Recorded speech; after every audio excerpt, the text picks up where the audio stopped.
عید آتی ہے خوشیوں کا ماحول ہوتا ہے، خوشیوں کا سما ہوتا ہے۔ عید پر مسلمان نئے لباس پہن کر عمدہ لباس، عمدہ کپڑے پہن کر عیدگاہ جاتے ہیں، نماز عید ادا کرتے ہیں، خوشیوں کا ماحول ہوتا ہے، ایک دوسرے سے گلے ملتے ہیں، ایک دوسرے کے گھر جا کر سلام کیا کرتے ہیں، بازاروں میں گھومنے نکلتے ہیں، الگ الگ شہروں میں گھومنے نکلتے ہیں۔ اے لوگوں، اللہ نے خوشی کا موقع عطا فرمایا ہے، مگر لوگوں سنو، عید کے موقع پر دنیا خوشی مناتی ہے، مگر یتیموں کو دیکھو، وہ عید کے دن آنسو بہایا کرتے ہیں، وہ عید کے دن اپنوں کو یاد کر کر کے روتے ہیں۔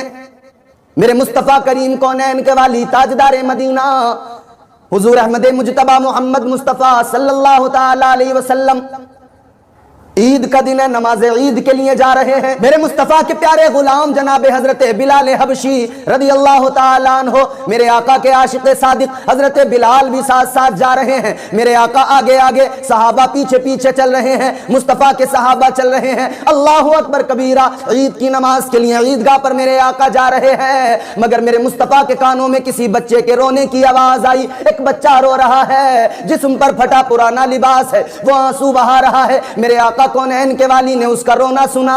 رحمت کونین کیسے گوارا کریں کہ کوئی مصطفیٰ کریم کے سامنے روئے۔ اللہ اکبر کبیرہ، میرے آقا گئے اس بچے کے قریب، میرے مصطفیٰ نے فرمایا، او بچے، عید کا دن ہے، روتا کس لیے ہے؟ عید کے دن آنسو کس لیے بہاتا ہے؟ تو نے کپڑے بھی اچھے نہیں پہنے۔ اتنا سنا تو اور زیادہ رونے لگا، کہنے لگا کہ اے کونین کے والی، اے تاجدار مدینہ، میں آنسو نہ بہاؤں تو کیا کروں کہ میں یتیم ہوں، داغ یتیمی لگا ہوا ہے۔ اے کونین کے والی، آنسو نہ بہاؤں تو کیا کروں، میں اپنے باپ کو یاد کر کے رو رہا ہوں، کاش میرا باپ ہوتا، مجھے بھی لا کر عمدہ لباس پہنا دیتا۔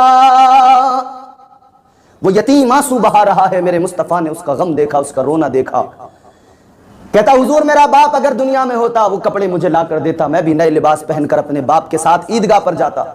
کہنے لگا، حضور سارے بچے اچھے کپڑے پہن کر عیدگاہ جا رہے ہیں، عمدہ لباس پہن کر بچے عیدگاہ پر جا رہے ہیں، مگر میں تو یتیم ہوں، میرا باپ دنیا میں نہیں ہے۔ اللہ اکبر کبیرہ، کہنے لگا، اسی لیے آنسو بہا رہا ہوں، اسی لیے رو رہا ہوں۔ اللہ اکبر کبیرہ، میرے مصطفیٰ کریم نے جیسے ہی اتنا سنا، اللہ اکبر، میرے آقا غمگین ہو گئے۔ میرے مصطفیٰ نے بچے سے فرمایا، او بچے، روتا کس لیے ہے؟ آنسو بہانے کی ضرورت نہیں ہے، او بچے یاد رکھ لے، کیا ہوا، تیرا باپ دنیا سے چلا گیا، لیکن محمد عربی تو موجود ہے۔ میرے آقا فرماتے ہیں، سن لے، آج سے تیرا باپ میں محمد ہوں۔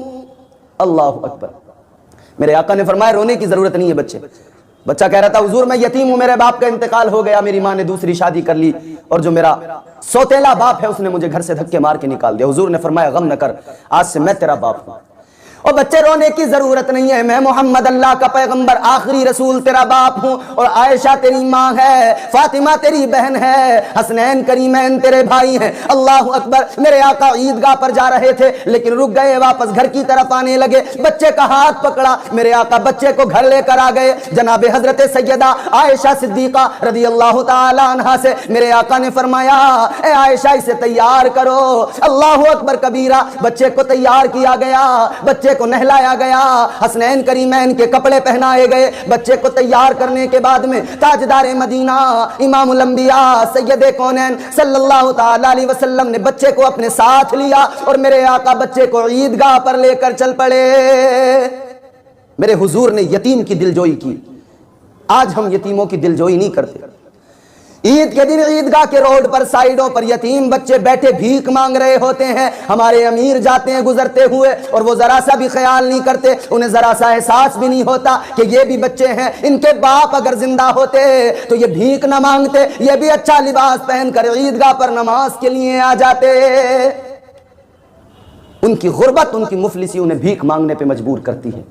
رمضان کے اندر دیکھو، مسجدوں میں دیکھو، مسجدوں کے دروازوں پر یتیم بچے چھوٹے چھوٹے بھیک مانگتے نظر آتے ہیں، مگر ہمارے قوم کے امیر لوگ ان بچوں کو نظر انداز کر کے نکل جاتے ہیں۔ اللہ اکبر کبیرہ۔ آج حالت کیا ہے دنیا میں؟ مسلمان ذرا سا بھی فکر کرنے والا نہیں، مسلمانوں کو ذرا سی فکر نہیں اپنی حالت کی۔ آج دنیا میں کیا ہو رہا ہے؟ مسلمانوں پر زیادتیاں ہو رہی ہیں، مگر سب کے سب بے فکر ہیں، سب کے سب لاپرواہ ہیں۔ اللہ اکبر کبیرہ، سب اپنی اپنی دنیا میں لگے ہوئے ہیں۔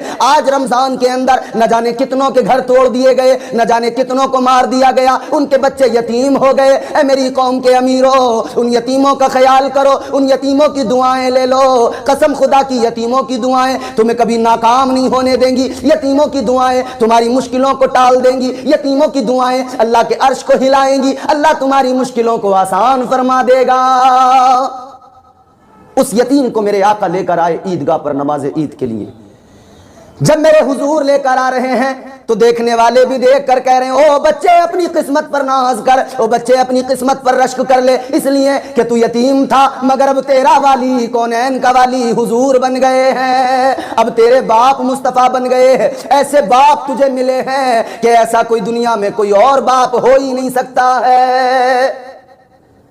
وہی بچہ حضور کے یہاں پرورش پاتا رہا، لیکن جب پھر میرے حضور دنیا سے رخصت ہوئے ہیں، جب تاجدار مدینہ امام الانبیاء آپ نے پردہ فرمایا، میرے مصطفیٰ کا ظاہری وصال ہوا، جب میرے مصطفیٰ غلاموں کی آنکھوں سے اوجھل ہوئے، ادھر میرے مصطفیٰ دنیا سے رخصت ہوئے، ادھر اس بچے کا غم نہ پوچھو، اس بچے کی کیفیت نہ پوچھو، مدینے کی گلیوں میں روتا پھرتا ہے، کہتا ہے میں آج دوسری بار یتیم ہو گیا، مجھے پہلی بار یتیم ہونے کا اتنا غم نہیں تھا جتنا اب یتیم ہونے کا غم ہے۔ اللہ اکبر کبیرہ، رو رہا ہے، آنسو بہا رہا ہے، جدھر بھی دیکھو بچہ آنسو بہاتا پھرتا ہے۔ بچہ کہنے لگا مجھے مصطفیٰ کریم نے سہارا دیا تھا، میرے مصطفیٰ کریم کونین کے والی نے مجھے اپنا بیٹا بنایا تھا، لیکن آج میں دوبارہ یتیم ہو گیا، اب کون میری پرورش کرے گا، اب کون میرا خیال رکھے گا۔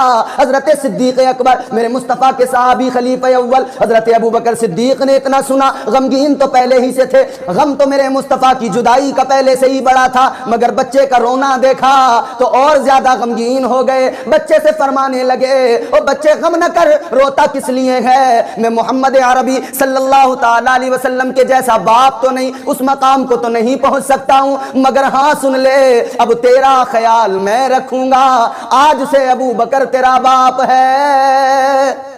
حضرت ابوبکر صدیق نے فرمایا بچے رونے کی ضرورت نہیں ہے۔ میرے عزیزوں یاد رکھو، حضور نے غریبوں کو سینے سے لگایا، حضور نے یتیموں کو سہارا دیا۔ حضرت ابوبکر صدیق نے فرمایا میرے مصطفیٰ نے تجھے بیٹا بنایا تھا، اب تو غم نہ کر، اب تو میرا بیٹا ہے، اب حضور کی سنت پر عمل کرتے ہوئے میں تیری پرورش کروں گا۔ ایک بار سوچا کریں جن کے باپ دنیا میں نہیں ہوتے ان کے دلوں پہ کیا گزرتی ہے۔ وہ جیتے ہیں، عید کا دن بھی آتا ہے، خوشیوں کے لمحات بھی آتے ہیں، مگر ان کی خوشیاں ادھوری ہوتی ہیں۔ عید کا دن آتا ہے، خوشی کا دن آتا ہے، مگر لوگ ایسے بھی ہوتے ہیں جو اپنے ماں باپ کی قبروں پر بیٹھ کر آنسو بہا رہے ہوتے ہیں، اپنے ماں باپ کو یاد کر کے رو رہے ہوتے ہیں۔ اللہ اکبر کبیرہ، باپ تو باپ ہوتا ہے، باپ کی شان تو یہ ہے کہ وہ بچے کو انگلی پکڑ کے چلنا سکھاتا ہے، اچھی تعلیم سے آراستہ کرتا ہے، بچوں کا مستقبل سنوارنے کے لیے اپنی پوری زندگی لگا دیتا ہے، اپنی پرواہ نہیں کرتا ہے، اپنی خوشیوں کا، اپنے ارمانوں کا گلا دبا دیتا ہے، بس اس فکر میں لگا رہتا ہے بچے میرے خوش رہیں، بچوں کا مستقبل سنور جائے۔ ہر ایک مسلمان کے لیے عید مبارک، اللہ کا کرم ہے، پروردگار کا فضل ہے، اس نے یہ عید بھی نصیب فرمائی۔ اللہ تعالیٰ کے فضل و کرم سے یہ عید کا موقع ہمیں ملا، عید الاضحیٰ کی خوشیاں ہمیں نصیب ہوئی۔ جانوروں کی قربانی کی گئی ہے، قربانی کل بھی ہوگی، پرسوں بھی ہوگی۔ قربانیاں کرنے والوں، قربانیاں تو کرنی، مگر کیسے پتہ لگے کہ ہماری قربانی قبول بھی ہوئی ہے یا قبول نہیں ہوئی؟ اگر مجھے اپنی قربانی کے بارے میں جاننا ہے کہ قبول ہوئی یا نہیں تو کیسے پتہ لگے گا؟ مجھے کیسے پتہ لگے گا میری قربانی رد ہو گئی یا قبول ہو گئی؟ اس کے لیے کسی مفتی صاحب کے پاس، علامہ صاحب کے پاس، کسی اور کے پاس جانے کی ضرورت نہیں ہے، خود پتہ کر سکتے ہیں ہم اپنی قربانی کے بارے میں۔ کیسے پتہ لگے گا؟ قربانی تو کر لی، پیسے بھی خرچ کر دیے، جانور بھی ذبح کر دیا، مگر مسئلہ یہ ہے یہ جو عمل کیا ہے، پیسے بھی خرچ کیے ہیں، وہ قبول بھی ہوا یا نہیں؟ یہاں آدمی دیکھتا ہے نا میں نے یہ اتنا پیسہ اس کام میں لگایا، مجھے اس کا فائدہ کیا ملا؟ دنیا کا مزاج ہے۔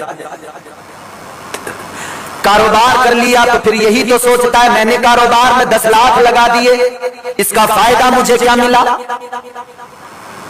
کوئی بھی آدمی کوئی بھی کام کرتا ہو تو وہ پیسہ لگا کے سوچتا ہے، پھر اسے یہ فکر ہوتی ہے مجھے کیا فائدہ ملا؟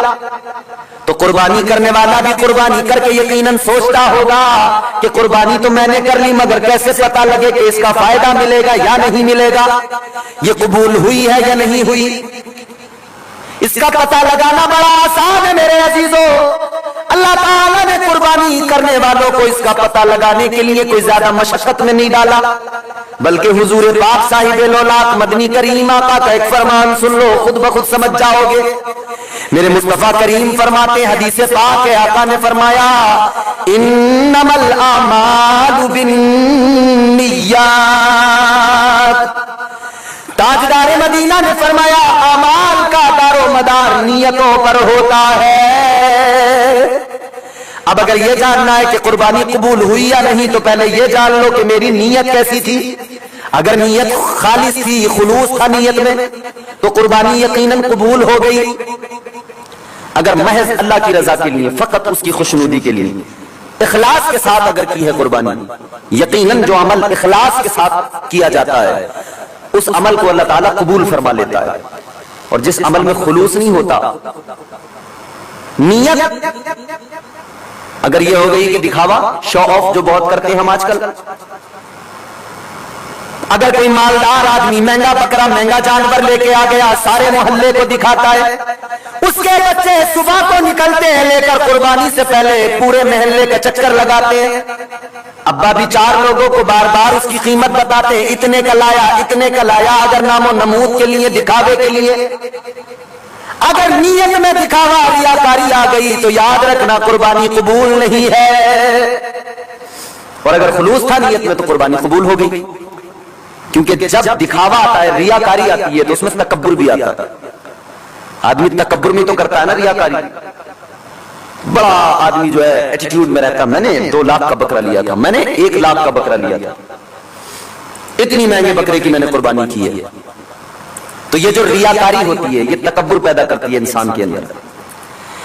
ہے میرے عزیزوں، تکبر کا انجام کیا معلوم نہیں ہے؟ کیا انجام تکبر کا؟ اور تکبر کس کا عمل؟ سب سے پہلے دنیا کے اندر حضرت آدم علیہ السلام پہلے انسان دنیا میں اللہ تعالیٰ نے ان کو بھیجا، پہلے آدمی، پہلے بشر حضرت آدم. مگر جب حضرت آدم کو اللہ نے بنایا تو شیطان جو بعض روایات کے مطابق معلم الملکوت تھا، اس نے دیکھا آدم مٹی سے بنا ہے، میں آگ سے بنا ہوں. تکبر پیدا ہو گیا. آدم کو حقیر سمجھنے لگا، خود کو بڑا افضل سمجھنے لگا، بڑا اعلیٰ سمجھنے لگا. تکبر پیدا ہو گیا، گھمنڈ پیدا ہو گیا. اللہ تعالیٰ نے ذلیل کر کے نکال دیا. وہ جس کا جنت میں آنا جانا تھا، وہ جس نے بڑے سجدے کیے تھے، عبادتیں کی تھی، بندگی کی تھی، فرمایا گیا اگر شیطان کے سجدوں کو ساری زمین پر پھیلا دیا جائے تو زمین پر قدم رکھنے کی جگہ باقی نہ رہے. اتنے سجدے شیطان کے، اتنے سجدے ہونے کے باوجود جب تکبر آیا تو اللہ نے ساری عبادتیں اس کے منہ پہ مار دی. سارے سجدے برباد ہو گئے، ساری عبادتیں برباد ہو گئی. کس لیے کہ تکبر کیا. تو میرے بھائی تکبر نہ کرنا، خلوص پیدا کرو اپنے اندر. شیطان کی اتباع ہو گئی نا. یہ تو بندہ تکبر کے ساتھ کہہ رہا میں نے 1 لاکھ کا بکرا قربان کیا ہے، تو نے لوگوں کو بتانے کے لیے کیا ہے یا اللہ کی رضا حاصل کرنے کے لیے؟ قربانی اگر ہوتی ہے تو فقط اللہ کی رضا کے لیے ہوتی ہے، پروردگار کی خوشنودی کے لیے، پروردگار کا قرب حاصل کرنے کے لیے، اللہ تعالیٰ کو راضی کرنے کے لیے، جناب حضرت ابراہیم کی سنت پہ عمل کرنے کے لیے. تو شیطان کی اتباع نہ کرے اس میں. اور شیطان تو کھلا دشمن ہے نا انسان کا. پروردگار عالم نے قرآن مجید میں فرما دیا یا ایھا الذین آمنوا ادخلوا فی السلم کافہ ولا تتبعوا خطوات الشیطان انہ لکم عدو مبین. پروردگار عالم نے قرآن مجید میں فرمایا اے ایمان والو، مکمل دین میں شامل ہو جاؤ، داخل ہو جاؤ پوری طرح. کس سے کہا جا رہا ہے؟ مومنوں سے. کیا کہا جا رہا ہے؟ مکمل طور پر. صرف دکھاوے کے لیے مومن نہ بنو، ریاکاری کے لیے مومن نہ بنو، صرف اپنے آپ کو نمازی کہلوانے والے مومن نہ بنو. مکمل طور پر مومن بن جاؤ، ایمان میں داخل ہو جاؤ. وَلَا تَتَّبِعُوا خُطُوَاتِ الشَّيْطَانِ، شیطان کی اتباع ہرگز نہ کرو. پروردگار عالم نے فرمایا بے بے شک یہ شیطان انسان کا کھلا دشمن ہے. یہ چھپا ہوا دشمن نہیں، کھلا دشمن ہے. ایک دشمن چھپا ہوا ہوتا ہے جسے آستین کا سانپ کہا جاتا ہے، وہ جو بالکل قریب رہتا ہے، ساتھ رہتا ہے، بظاہر دوست ہوتا ہے، اندر سے دشمن ہوتا ہے. ایک اور دشمن ہوتا ہے کہ وہ دوست تو نہیں ہوتا، بظاہر ہوتا دوری ہے مگر پھر بھی چھپا ہوا ہوتا ہے، پیچھے سے وار کرتا ہے. ایک وہ دشمن ہے جو کھلا ہے. اس نے تو اللہ سے کہہ دیا تھا اے مولا تیرے بندوں کو بہکاؤں گا. اللہ کی بارگاہ میں اس نے کہہ دیا تھا تیرے بندوں کو گمراہ کروں گا. تو پروردگار عالم نے بھی فرما دیا تھا تو گمراہ کرے گا، بہکائے گا، بہکا لینا، میں بھی اپنے بندوں پہ کرم کرتا رہوں گا. جب میرے بندے سے گناہ ہو جائیں گے وہ مجھ سے معافی مانگے گا، توبہ کرے گا، میں اس کے سارے گناہوں کو معاف کر دوں گا. تو اللہ تعالیٰ نے بھی کرم کا وعدہ کر لیا. تو شیطان کو تکبر ہوا، اللہ نے اس کی ساری عبادتیں برباد کر دیں، ساری عبادتیں. تو یہ کام تکبر کرنا کس کا؟ شیطان کا. آج ہمارے اندر غرور، تکبر ہمارے اندر پیدا ہو گیا، ہم مغرور ہو گئے. اخلاق کی دولت سے کبھی دور نہ ہونا، اخلاق کی دولت سے کبھی دور نہ ہونا، کونین بھی مل جائے تو مغرور نہ ہونا. تو تکبر نہیں ہونا چاہیے. اچھا بعض لوگ کیا کرتے ہیں دکھاوے کے لیے کھانا بنوائیں گے، بریانی بنے گی، لوگوں کو کھلائیں گے، مگر ان کا وہ عمل فقط دکھاوا ہوتا ہے. خلوص اگر ہے بے شک آپ کریں، اللہ کے نام پہ لوگوں کو کھلائیں. آپ کھلائیں گے اللہ روزی بڑھا دے گا، آپ کھلائیں گے اللہ رزق میں آپ کے جو ہے فراوانی عطا کر دے گا. فراوانی نعمت کے حصول کا ذریعہ ہے کہ آپ بھوکوں کو کھلائیں. آپ کھلائیں لوگوں کو، اللہ تعالیٰ اور مزید عطا کرے گا. اور پروردگار عالم خلوص دیکھتا ہے، اللہ تعالیٰ نیتیں دیکھتا ہے. اپنے آپ کو بدلنے کی ضرورت ہے، توبہ کرنے کی ضرورت ہے. اگر ہمارے اندر یہ خامیاں ہیں تو توبہ کرنا چاہیے. اللہ تعالیٰ کے جلیل القدر پیغمبر جناب حضرت موسیٰ علیہ السلام ایک مرتبہ اللہ تعالیٰ کی بارگاہ میں عرض کرتے ہیں، پروردگار عالم کی بارگاہ میں گزارش کرتے ہیں، یا اللہ مجھے یہ بتا کہ اس پوری کائنات کے اندر سب سے بدترین انسان کون ہے جسے تو بالکل پسند نہیں کرتا ہے، سب سے زیادہ ناپسندیدہ جسے تو بالکل پسند نہیں کرتا. یا اللہ پوری کائنات کے اندر روئے زمین پر تیرا سب سے زیادہ ناپسندیدہ بندہ کون ہے؟ اللہ تعالیٰ نے فرمایا فلاں بستی میں جاؤ، فلاں انسان ہے وہ میرا سب سے زیادہ ناپسندیدہ بندہ، میں اسے بالکل پسند نہیں کرتا. حضرت موسیٰ علیہ السلام گئے اسے دیکھنے کے لیے کہ دیکھیں تو چل کے کون ہے وہ بدنصیب جسے اللہ بالکل پسند نہیں کرتا. سب سے زیادہ ناپسند اگر اللہ کرتا ہے تو اسی کو کرتا ہے. حضرت موسیٰ علیہ السلام گئے اور حضرت موسیٰ علیہ السلام نے جانے کے بعد میں جب اس انسان کو دیکھا وہ نہایت بدسلوکی لوگوں کے ساتھ کرتا ہے، بدتمیزیاں کرتا ہے، گناہوں میں ڈوبا رہتا ہے، زندگی گناہوں میں گزر رہی ہے. حضرت موسیٰ علیہ السلام گئے، اس شخص کو دیکھا، اس انسان کو دیکھا، اس کے دروازے پر گئے، اس کے گھر کے حالات دیکھے، اس کو دیکھا، واپس آ گئے. پھر ایک مرتبہ اللہ کی بارگاہ میں اگلے دن عرض کرنے لگے اے رب لا یموت لم یزل، اب تو نے وہ بندہ تو دکھا دیا جو سب سے زیادہ ناپسندیدہ، اے مولا وہ بندہ بھی دکھا دے جو سب سے زیادہ پسندیدہ ہے، جسے تو کائنات میں سب سے زیادہ پسند کرتا ہے، جس سے محبت کرتا ہے. اللہ تعالیٰ نے فرمایا نشانی اللہ تعالیٰ نے بتائی، فلاں جگہ پر جاؤ ایک بندہ ملے گا، نشانی اللہ نے بتائی. حضرت موسیٰ علیہ السلام پھر گئے تو پتہ لگا جسے کل دیکھ کر گئے تھے آج بھی وہی بندہ ہے. پروردگار عالم کی بارگاہ میں عرض کرنے لگے مولا یہ تو وہی بندہ ہے جسے کل دیکھ کے گیا، یہ تو تیرا سب سے زیادہ ناپسندیدہ بندہ ہے. اللہ تعالیٰ نے فرمایا ہاں موسیٰ کل تک کائنات میں سب سے زیادہ ناپسندیدہ مجھے یہی تھا، مگر اب سب سے زیادہ میرا پسندیدہ بندہ بھی یہی ہے. یا اللہ ماجرا کیا ہوا؟ پروردگار عالم نے فرمایا یہ بندہ بڑا گناہگار تھا، مگر جب یہ کل گھر آیا اس کی بیوی نے اسے بہت زیادہ ملامت کیا، اسے برا بھلا کہا اور اسے کہا کیا تیری توبہ کا وقت ابھی نہیں آیا ہے؟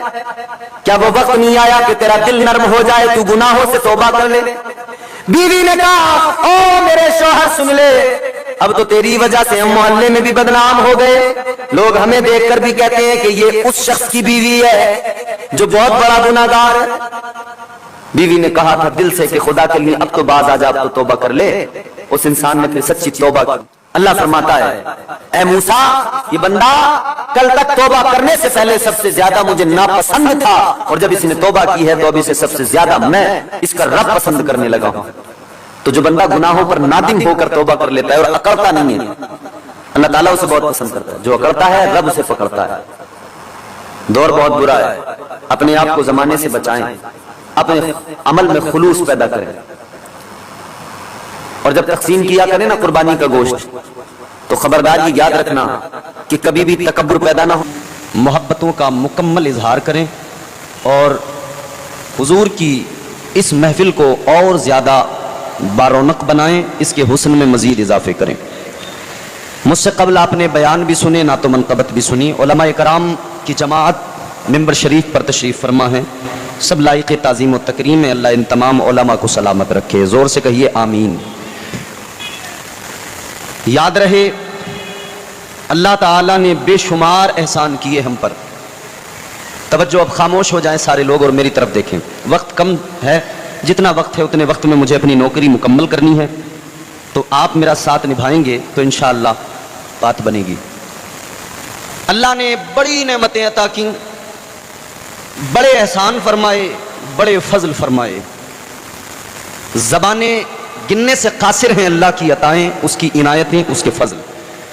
مگر جانتے ہو اس کا سب سے بڑا فضل کیا ہے؟ جانتے ہو اللہ کی سب سے بڑی عنایت کیا ہے؟ سب سے بڑا فضل یہ ہے کہ اس نے ہم گنہگاروں کو اپنا پیارا محبوب عطا فرمایا ہے۔ میں ایک نعت کا مطلب آپ کو سناتا ہوں، اور اسی مناسبت سے انشاءاللہ آپ یہیں سے تیار ہو جائیں گے، ذہن بن جائے گا۔ زور سے دل لگا کر جتنے لوگ ہیں، آپ کی آواز تو اتنی نکلے گی، اگر آہستہ آہستہ بھی بولیں گے تب بھی یہ پورا پنڈال، یہ پورا سب گونج اٹھے گا۔ تھوڑا سا محبت سے ذرا سا زور لگا کے نبی کی محبت کا مظاہرہ کرتے ہوئے ہاتھ اٹھا کے کہیں سبحان اللہ۔ ایک مرتبہ آقا کو پکاریے، زور سے کہیے یا رسول اللہ۔ مطلب سنیے گا، فضل رب العلا اور کیا چاہیے، فضل رب العلا اور کیا چاہیے، فضل رب العلا اور کیا چاہیے، مل گئے مصطفیٰ اور کیا چاہیے، مل گئے مصطفیٰ۔ جب آپ اس طرح جڑیں گے تب اچھا لگے گا۔ مل گئے مصطفیٰ اور کیا چاہیے، فضل رب العلا اور کیا،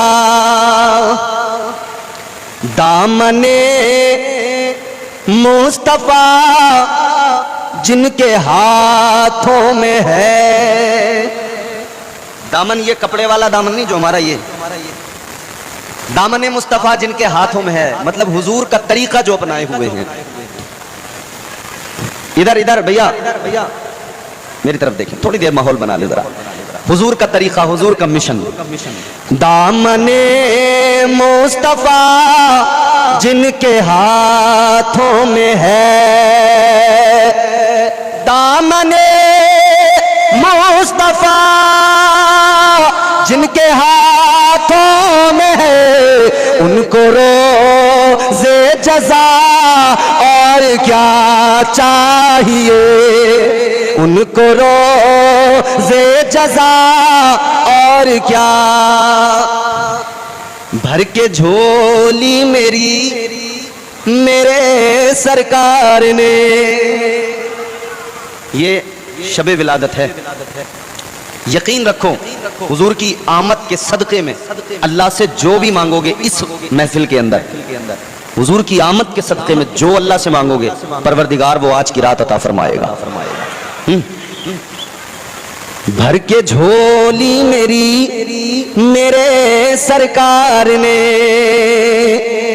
بھر کے جھولی میری میرے میرے سرکار نے مسکرا کر کہا اور کیا چاہیے، مسکرا کر کہا اور کیا چاہیے، فضل رب العلا اور کیا۔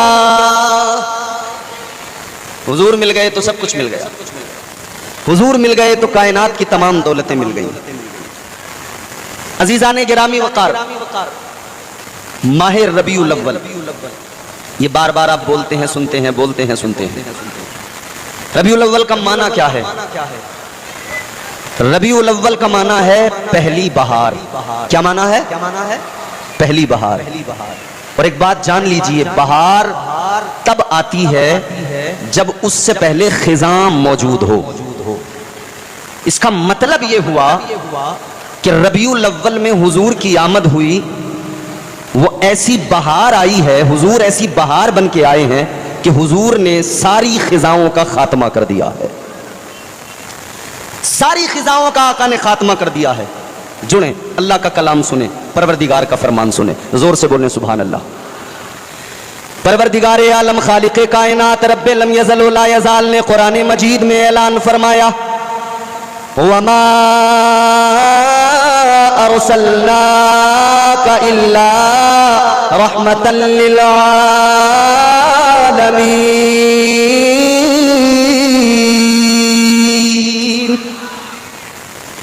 پروردگار عالم نے قرآن مجید میں اعلان فرما دیا، اے محبوب آپ کو سارے جہانوں کے لیے رحمت بنا کر بھیجا گیا ہے، ساری کائنات کے لیے حضور رحمت بن کر آئے۔ اور اللہ نے بھیجا تو انتخاب کیا، چنا اللہ نے۔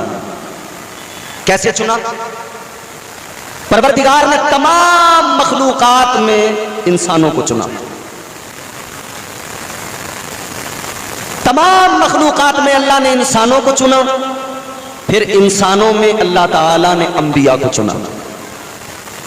پروردگار عالم خالق کائنات نے انسانوں میں انبیاء کو چنا۔ انبیاء میں حضرت ابراہیم خلیل اللہ کو چنا۔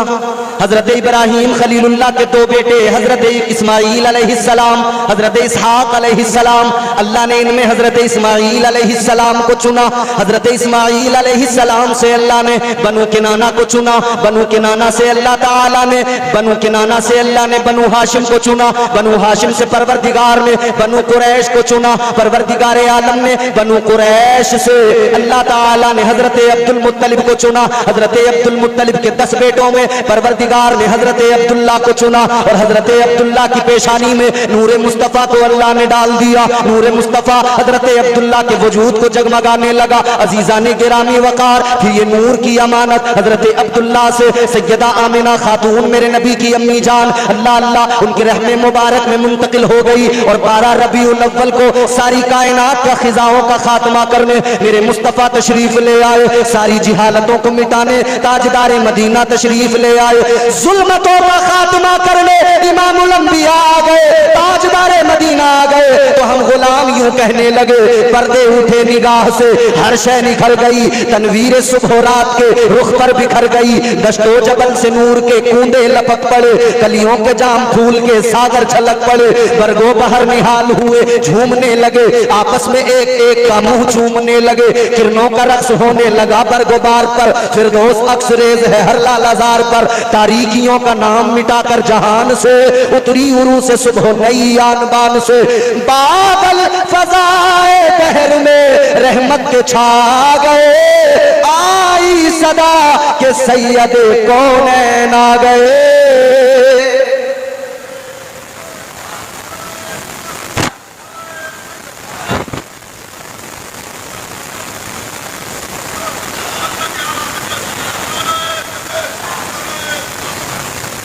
آئی صدا کے سید کونین آ گئے، پرنور کعبہ اور بھی پرنور ہو گیا، بتہا تمام جلوہ گہے دور ہو گیا، پائی جھلک جو ساقی کوثر کے نور کی، زمزم سے موج اٹھی شراب طہور کی، بزم جہاں میں آج یہ کس کا ورود ہے، جبریل کے لبوں پہ مسلسل درود ہے۔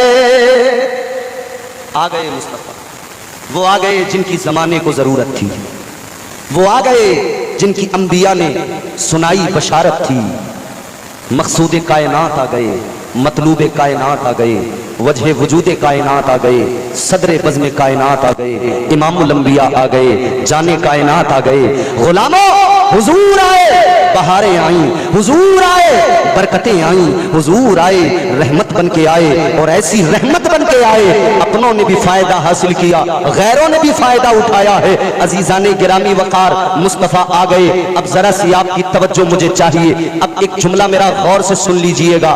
دنیا میں بچے پیدا ہوتے ہیں، دنیا میں آنے والے آتے ہیں، آپ کے ہمارے سب کے گھروں میں جب کوئی بچہ آتا ہے اس بچے کو ایک نام دیا جاتا ہے، کسی کا نام عبداللہ رکھ دیا جاتا ہے، کسی کا عبد الرحمن رکھ دیا جاتا ہے، کسی کا نام نزاکت شرافت یا کچھ بھی نام رکھ دیا جاتا ہے۔ لیکن عزیزوں جب وہ بچہ دنیا میں آتا ہے اس کو نام دیا گیا۔ مثال کے طور پر نعمان رضا کلکتوی نے آپ کو نعت مصطفیٰ سنائی ہے، آپ مچل اٹھے جھومنے لگے۔ عزیزوں جب یہ پیدا ہوئے ان کے گھر والوں نے ان کو نام دیا نعمان۔ اب عزیزوں جب یہ پیدا ہوئے نا تو یہ صرف نعمان تھے، یہ مدح خان مصطفیٰ بعد میں بنے، ثنا خان مصطفیٰ بعد میں بنے، یہ عالم بعد میں بنے، یہ جو کچھ صلاحیتیں جو لیاقتیں ہیں یہ سب بعد میں آئیں۔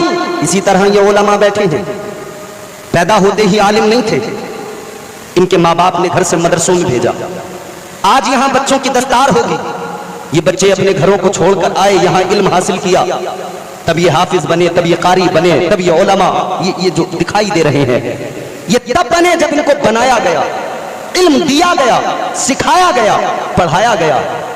امتیاز برکاتی پیدا ہوا تو نام امتیاز برکاتی، مطلب امتیاز برکاتی ہی تھا۔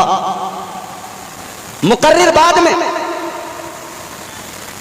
یہی ضابطہ ہے، یہی ہے نا، ہر آدمی ایک نام کے ساتھ بس وہ وہی ہوتا ہے، لیکن جو بھی صلاحیتیں آتی ہیں بعد میں آتی ہیں۔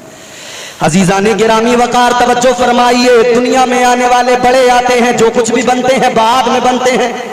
ڈاکٹر بعد میں بنتے ہیں، سائنسداں بعد میں بنتے ہیں، انجینئر بعد میں بنتے ہیں، ڈاکٹر بعد میں بنتے ہیں، ماسٹر بعد میں بنتے ہیں، عالم بعد میں بنتے ہیں، ساری صلاحیتیں بعد میں۔ مگر عزیزوں دنیا میں آنے والے عام لوگ ہیں کہ دنیا میں آتے ہیں تو آنے کے بعد میں سب کچھ بنتے ہیں، مگر وہ تمہارے میرے آقا ہے، وہ امام الانبیاء ہے۔ اللہ اکبر، غور فرمائیے، مصطفیٰ جان رحمت کی شان یہ کہ میرے آقا حضرت عبداللہ کے بیٹے بعد میں ہیں، محبوب خدا پہلے ہے، سیدہ آمنہ کے لخت جگر بعد میں ہے، نبیوں کے امام پہلے ہیں۔ میرے مصطفیٰ جان رحمت خود اعلان فرماتے ہیں، کنت نبیا و آدم بین الماء والطین۔ آقا فرماتے ہیں میں تو اس وقت بھی نبی تھا جب آدم کا بھی وجود نہیں تھا۔ حضور اللہ تعالیٰ نے بھیجا حضور کو، کائنات ہی حضور کے صدقے میں بنی، سب کچھ بعد میں بنا۔ سب سے پہلے نور مصطفیٰ کو اللہ نے بنایا، سب سے پہلے بھیجا، سب کے بعد میں۔ بہت اچھا مائک ہے آپریٹر صاحب، تھوڑا والیوم بڑھا دیجئے، سنیے توجہ۔ اللہ نے نور مصطفیٰ پیدا پہلے کیا، سب سے پہلے، سب سے پہلے، اور لبادہ بشریت میں اللہ نے محبوب کو بھیجا سب کے بعد میں، سارے نبیوں کے بعد میں۔ تاجدار مدینہ والی کائنات مصطفیٰ جان رحمت کے پیارے دیوانوں غور کرو، مصطفیٰ جان رحمت سارے نبیوں کے بعد آئے، سارے رسولوں کے بعد آئے، مگر چرچا اللہ تعالیٰ نے پہلے سے کر دیا۔ آئے آقا بعد میں، چرچا پہلے، مصطفیٰ بعد میں آئے، نبوت اور رسالت کا چرچا پہلے، عظمتوں کا چرچا پہلے۔ عزیزان گرامی وقار، اللہ تعالیٰ نے یوم میثاق چرچا کیا، قرآن مجید گواہی دے رہا ہے۔ اللہ تعالیٰ نے انبیاء علیہم السلام کی روحوں کے درمیان میرے آقا کا تذکرہ کیا، چرچا کیا، معاہدہ انبیاء کی روحوں سے کیا۔ عزیزان گرامی وقار، چرچا پہلے ہو رہا ہے، پھر حضرت آدم دنیا میں آئے، میرے مصطفیٰ کا چرچا کرتے آئے، حضرت شیس پیغمبر آئے، میرے آقا کا چرچا کرتے آئے، حضرت یونس آئے، میرے مصطفیٰ کا ذکر کرتے آئے، حضرت یحییٰ آئے، میرے آقا کا ذکر کرتے آئے، حضرت ابراہیم آئے، میرے آقا کے لیے دعائیں مانگتے آئے، میرے آقا کا تذکرہ کرتے آئے، حضرت اسماعیل آئے، میرے آقا کا تذکرہ کرتے آئے، حضرت اسحاق آئے، میرے آقا کا چرچا کرتے آئے، حضرت یعقوب آئے، میرے مصطفیٰ کا چرچا کرتے آئے، حضرت یعقوب کے بعد میں بنی اسرائیل، اللہ اللہ ان کے بیٹے، یہ تمام میرے آقا کا ذکر کرتے رہے، حضرت یوسف علیہ السلام میرے آقا کا تذکرہ کرتے رہے، رہے, حضرت موسیٰ علیہ السلام میرے آقا کا تذکرہ کرتے رہے, حضرت عیسیٰ علیہ السلام میرے آقا کا تذکرہ کرتے رہے, سارے نبیوں نے سارے رسولوں نے میرے مصطفیٰ کا تذکرہ کیا. مصطفیٰ آئے بعد میں تذکرہ پہلے ہونے لگا, مصطفیٰ آئے بعد میں چرچا پہلے ہونے لگا. آؤ عزیزان گرامی وقار ذرا غور کرو, میں آپ کو بتاتا ہوں کس طرح سے چرچا ہونے لگا اور ظلم کے ایوان گھبرانے لگے, ظالم تمام تھرانے لگے. مصطفیٰ کی آمد سے پہلے ایک ایسا ماحول بننے لگا کہ دنیا کے اندر کفر جو ہے تھرانے لگا, کفر کانپنے لگا. اللہ اکبر کبیرہ. اللہ تعالیٰ نے پہلے جو آسمانی کتابیں نازل فرمائی ان میں اپنے محبوب کا تذکرہ فرمایا, اپنے محبوب کا ذکر فرمایا. اس دور کے جو ان کتابوں کے علماء تھے, ان کتابوں کے عالم تھے, جاننے والے, علم رکھنے والے تھے, انہوں نے علامتیں پڑھی, انہوں نے مصطفیٰ جان رحمت کی عظمتیں پڑھی. اللہ اکبر کبیرہ. انہیں علم تھا کہ انبیاء میں جو سب سے افضل والا ہیں, جن کو امام الانبیاء کا خطاب ملا ہے, وہ پیغمبر آئیں گے, وہ امام الانبیاء آئیں گے, محبوب خدا آئیں گے. اللہ اکبر کبیرہ. انہیں معلوم تھا اب انبیاء علیہ السلام کی بشارتیں بھی موجود, اللہ کی کتابوں میں تذکرے بھی موجود. عزیزان گرامی وقار غور فرمائیے, انہیں معلوم تھا, یہود کے علماء کو بھی معلوم تھا, اور جو عیسائی ہیں ان کے علماء کو بھی معلوم تھا. وقت گزرتا گیا, حضرت عیسیٰ علیہ السلام کے بعد میں اللہ نے کوئی نبی نہیں بھیجا, میرے حضور کے آنے تک اللہ نے کوئی رسول نہیں بھیجا, کوئی پیغمبر خاکدان گیتی پر نہیں آیا. دوستان محترم غور فرمائیے, اس زمانے کے اندر جتنے علماء تھے سب میرے آقا کی آمد کا انتظار کر رہے تھے, کیونکہ ان کو معلوم تھا آئیں گے امام الانبیاء. سب انتظار کر رہے تھے, اور اسی انتظار کے دوران کچھ معاملے ایسے بھی ہوئے, بشارتیں موجود, علامتیں موجود, نشانیاں موجود, کتابوں میں موجود. یہود کے علماء نے ایک دن ایک میٹنگ بلائی. یہودی عالموں نے اپنے ماننے والوں کو, یہودیوں کو جمع کیا, ایک میٹنگ بلائی گئی. اس میٹنگ کے اندر یہودی علماء کہنے لگے, ہم نے جو آج تم سب کو جمع کیا ہے اس کا ایک مقصد ہے, ہم نے جو آج تم سب کو بلایا ہے اس کی ایک وجہ ہے. یہودی اپنے عالموں سے کہنے لگے, کیا وجہ ہے, کس لیے بلایا ہے؟ وہ کہنے لگے, سنو, اس لیے بلایا ہے, اس لیے جمع کیا ہے, ہم نے کتابوں میں جو پڑھا تھا وہ علامات ظاہر ہونے لگی, ہم نے جو کتابوں میں پڑھا تھا وہ نشانیاں ظاہر ہونے لگی. اب ہمیں پتہ لگ گیا ہے کہ آخری پیغمبر کی آمد کا زمانہ قریب آتا جا رہا ہے. تو یہودی کہنے لگے, یہ تو اچھی بات ہے, اللہ کے آخری پیغمبر آنے والے ہیں. یہودی علماء نے کہا, سنو, آنے والے تو ہیں مگر ہم یہودیوں میں نہیں آ رہے, بنی اسرائیل میں نہیں آ رہے. کہا پھر کس میں؟ کہا بنی اسماعیل میں آ رہے ہیں. یہودی علماء کہنے لگے اپنی قوم کے لوگوں سے, بنی اسماعیل میں آ رہے ہیں. یہودی چاہتے تھے ہم بنی اسرائیل ہیں, ہمیں اللہ تعالیٰ نے عزتوں سے نوازا ہے, آخری نبی ہمارے درمیان آئے. لیکن اللہ تعالیٰ نے تو حضرت ابراہیم کی دعا کو قبول کیا تھا. جب حضرت ابراہیم علیہ السلام نے خانہ کعبہ کو تعمیر کیا تھا تو اللہ کی بارگاہ میں ہاتھ اٹھا کر دعا مانگی تھی, عرض کیا تھا, ربنا وابعث فیہم رسولا.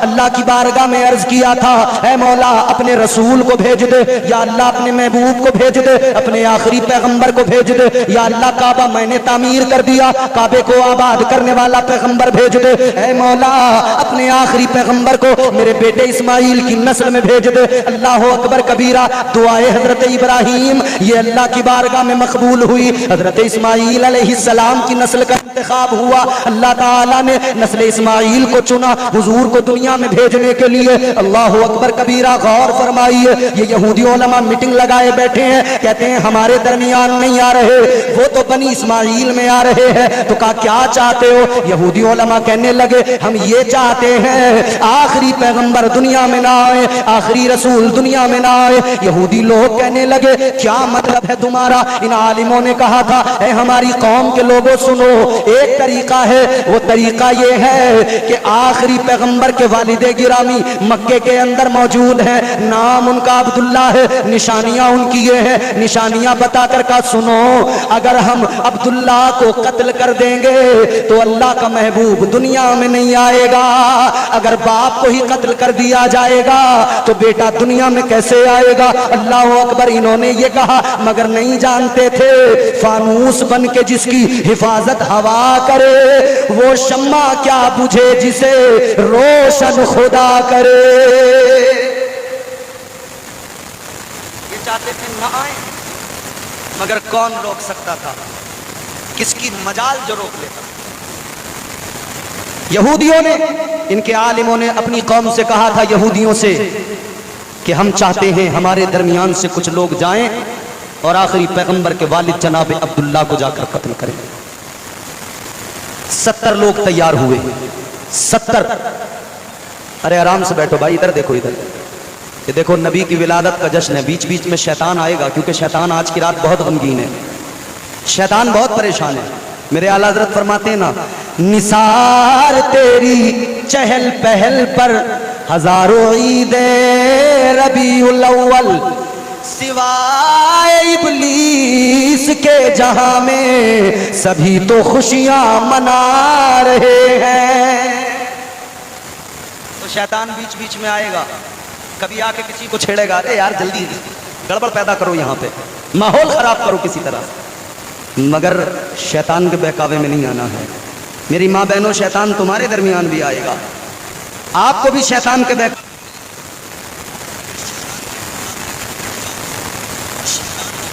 رلاؤ تاکہ وہ روتے روتے یہاں سے نکل جائے، دفع ہو جائے، وہ جان لے کہ یہاں مصطفیٰ کے دیوانے، مصطفیٰ کے عاشق بیٹھے ہیں، یہاں شیطان کی کوئی چال کام نہیں کرے گی، کیونکہ جن کی نظروں میں جمال مصطفیٰ ہو وہ دنیا میں کسی اور چیز کو دیکھنے کی توقع بھی نہیں رکھتے ہیں۔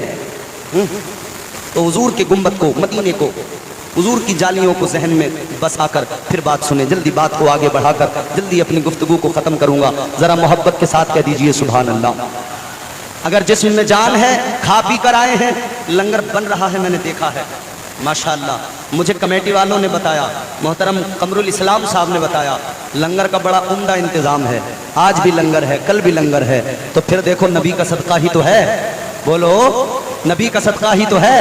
ارے سنی مسلمان جب تک زندہ رہتا ہے اپنے آقا کا صدقہ کھاتا ہے، اپنے آقا کا صدقہ کھاتا ہے۔ یہ محفل سجی میلاد کی تو یہاں بھی لنگر کا انتظام ہے، یہاں بھی نظر کا اہتمام ہے، الحمدللہ ہم حضور کا صدقہ کھاتے رہیں گے اور مدینے والے کے گیت گاتے رہیں گے، حشر تک ڈالیں گے ہم پیدائش مولا کی دھوم، مثل فارس نجد کے قلعے گراتے جائیں گے۔ 70 لوگوں کو تیار کیا گیا، کتنے؟ زور سے بولو، 70 لوگوں کو تیار کر کے بھیجا گیا کہ آپ جاؤ مکے میں عبداللہ بن عبد المطلب کو قتل کر دو۔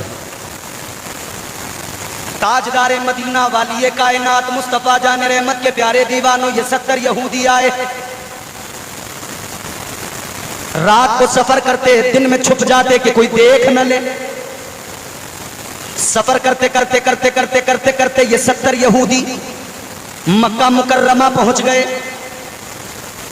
مکہ مکرمہ پہنچے تو پہلے حال درست کیے، پھر سین کعبہ کی طرف گئے، مگر خوف ہوا پہچان نہ لے کوئی، اگر پہچان لیا اور پکڑے گئے اور منصوبہ پتہ لگ گیا تو سب کو مار دیا جائے گا، کیونکہ عبداللہ کوئی معمولی شخصیت نہیں، مکے کے سردار کے بیٹے کا نام عبداللہ ہے، کعبے کے متولی حضرت عبد المطلب کے بیٹے کا نام عبداللہ ہے، ڈر بھی تھا، قریش کے فرد کا نام عبداللہ ہے، خوف بھی تھا، گھبراہٹ بھی، چھپ گئے جا کر مکہ مکرمہ کی وادیوں میں، مکے سے باہر نکل کر جنگلوں میں چھپ گئے، انتظار کرنے لگے عبداللہ اگر ہمیں ہم قتل کریں گے نکل جائیں گے،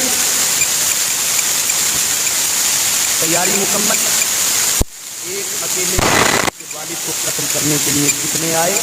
70 یہودی.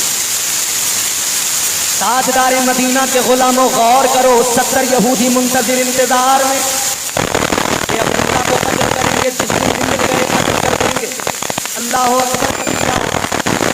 ایسا کیا گیا کہ حضرت عبداللہ شکار کو نکلے، جنگل کے اندر مکے کے باہر نکل گئے، شکار کرنے کے لیے نکلے. حضرت عبداللہ کو جب ان یہودیوں نے دیکھا، نشانیاں تو پہلے سے بتا دی گئی تھی، پہچان تو ان کے علماء نے ان کو کرا دی. حضرت عبداللہ کو دیکھا، موقع مل گیا، آج نہیں چھوڑیں گے، قتل کر دیں گے. کرتے ہیں. حضرت عبداللہ کو جیسی دیکھا، تلواریں نکالی، باہر نکل آئے. حضرت عبداللہ کو قتل کرنے کا ارادہ لے کر تلواریں ہاتھوں میں پکڑے ہوئے. جب یہ 70 یہودی باہر نکلے، اتفاق سے اسی جنگل کے اندر میرے نبی کے نانا حضرت وہب بن مناف گزر رہے تھے. انہوں نے گزرتے ہوئے جب دیکھا کہ یہ لوگ عبداللہ کو قتل کرنے کے لیے تلواریں اٹھائے ہوئے ہیں، یہ دوڑے دوڑے مکہ گئے، جا کر اہل قریش کو بتایا، تمام قبیلے کو بتایا، حضرت عبد المطلب کو بتایا، آپ کے بیٹوں کو جا کر بتایا کہ جلدی چلو جلدی چلو ورنہ وہ لوگ عبداللہ کو قتل کر دیں گے. تلواریں ہاتھوں میں دیکھ کے آیا ہوں، عبداللہ کو انہوں نے گھیر لیا ہے، یہ منظر کی آنکھوں سے دیکھ کر آیا ہوں. عزیزان گرامی وقار، اللہ اکبر. ادھر قریش نے تلواریں نکالی، یہ جلدی دوڑے مکے سے نکلے، اس طرف گئے جدھر حضرت عبداللہ کو یہودیوں نے گھیر رکھا ہے. سارے یہ قریش پہنچے، انہوں نے جا کر جب دیکھا حضرت عبداللہ کو جو یہودیوں نے گھیرا تھا، سارے قریش والوں نے جا کر منظر دیکھا، حیران رہ گئے. عبداللہ اکیلے تھے، وہ 70 تھے، مگر حضرت عبداللہ کی مدد اللہ نے فرمائی. پروردگار نے آسمان سے فرشتوں کو بھیج دیا اور فرشتوں نے ان سارے یہودیوں کو قتل کر دیا، واصل جہنم کر دیا.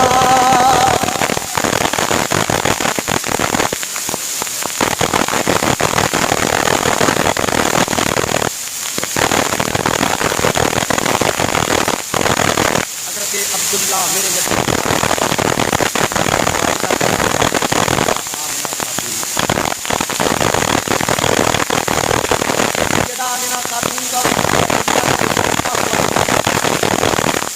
آپ کے ہمارے یہاں شادیاں طے ہوتی ہیں، لوگوں کے ساتھ کرانے والے جو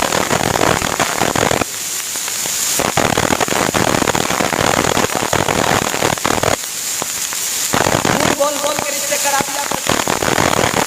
دکان پر لڑکا دکان کا بتا کروا دیتے ہیں. جھوٹ اتنا زیادہ جھوٹ.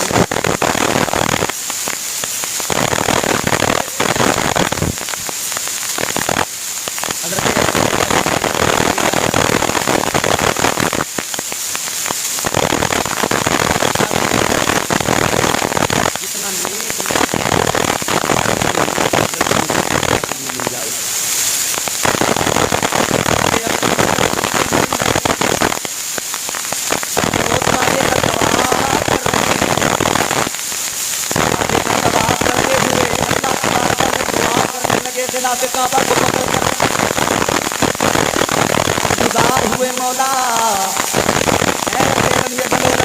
میری دعا کو قبول فرما. مولا میرے بیٹے عبداللہ کے لیے ایک اچھا رشتہ آ جائے.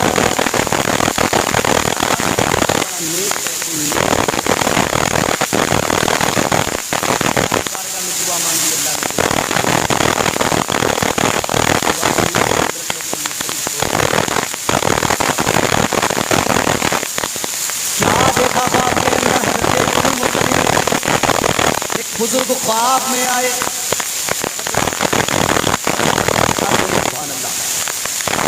بزرگ خواب میں آئے، آنے کے بعد میں کہنے لگے عبد المطلب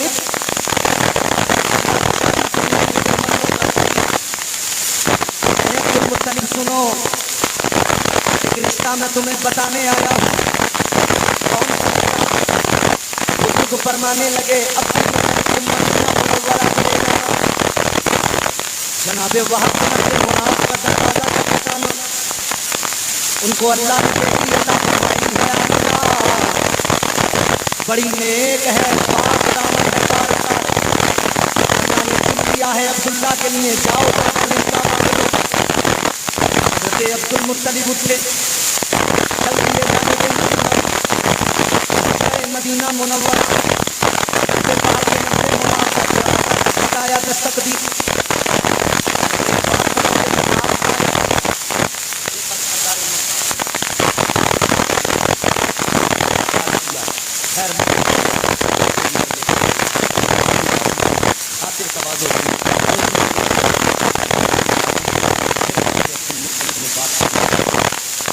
تاجدار مدینہ والی کائنات مصطفیٰ جان رحمت کے دادا حضرت عبد المطلب بات شروع کرتے ہیں. کہتے ہیں وہاں میں تمہارے پاس تو آیا ہوں, بات مقصد سے آیا ہوں. کہنے لگے بتائیے سرکار مقصد کیا بات ہے. حضرت عبد المطلب کہنے لگے سنو میرا بیٹا عبداللہ جوان ہے, میں آپ کی بیٹی کا رشتہ مانگنے آیا ہوں. میں عبداللہ کے لیے آپ کی بیٹی کا رشتہ مانگنے آیا ہوں. اللہ ہو مومنو یہ جملہ سن لینا, عاشقوں یہ جملہ سن لینا. حضرت صاحب کے مناف کہتے ہیں اے عبد المطلب سنو, آپ نے رشتہ مانگا ہے تو جان لو آمنہ آج بھی تمہاری ہے, کل بھی تمہاری ہے. عبد المطلب مجھے یہ رشتہ منظور ہے.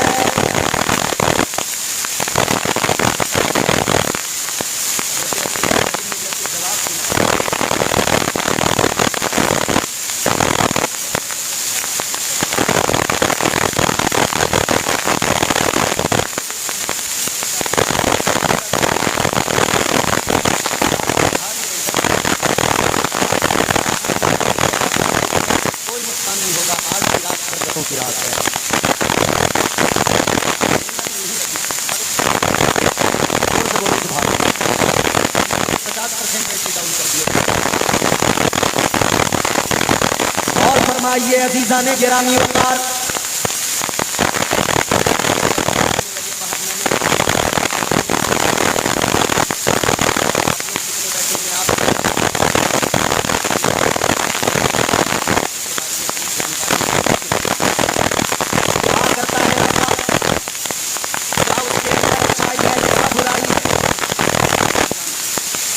حضرت عبد المطلب نے نبی کے دادا نے فرمایا اے باپ تمہیں میرے بیٹے کے بارے میں کوئی جانکاری نہیں نکالی, کوئی پوچھتاچھ کی, کوئی انکوائری نہیں کی, رشتہ فوراً منظور کر لیا. اتنا سنا تو جناب وہاب کا جواب سنو. فرمانے لگے اے عبد المطلب انکار کیسے کرتا, جملہ بہت بڑا ہے سنو. کہنے لگے اے عبد المطلب انکار کیسے کرتا, جو خواب دیکھ کر تم رشتہ مانگنے آئے ہو وہی بزرگ نے خواب میں مجھے بھی کہا ہے انکار نہ کرنا, فوراً اقرار کر لینا.